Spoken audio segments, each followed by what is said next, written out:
నమస్కారం. మనం పూజ రూమ్ ఎక్కడ ఉండాలని ఎంతోమంది వాస్తు పురుషులు ఎంతోమంది చెప్పింటారు.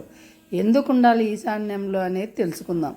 తీచి మహర్షి తన శరీరాన్ని అంతం చేసుకొని వెన్నెముక ఇచ్చి వజ్రాయుధం చేసుకొని ఆ ఉత్తాసుని చంపేస్తాడు ఇంద్రుడు చంపిన తర్వాత ఆ ఇంద్రునికి ఆ కర్మ బ్రహ్మహత్య పాపకం కింద ఆయన వెంటబడి పడితే మానస సరోవరానికి వెళ్ళి అక్కడ నీటిలో ఆయన అదేంటి తామర పుష్పంకి పైన పుష్పం కాకుండా కింద కాడ ఉంటుంది కదా, దాంట్లో దాక్కుంటాడు. ఆ దాక్కున్న తర్వాత కొన్ని వందల సంవత్సరాలు అలా దాక్కొని తన కర్మలను పోగొట్టుకున్న తర్వాత మళ్ళీ తిరిగి ఇంద్ర పదవిని దక్కించుకుంటాడు. ఎందుకంటే మన పాపకర్మలన్నీ పోవడానికే ఆ ఈశాన్యం ప్లేస్లో పూజ గది నిర్మించుకొని మనం కైలాసంలో ఉన్నట్టు ఫీల్ అయితే మన పాపకర్మలు కూడా పోయి మనం స్వామి దగ్గర చేరువలో ఉంటామని ఈశాన్యంలో పూజ గది.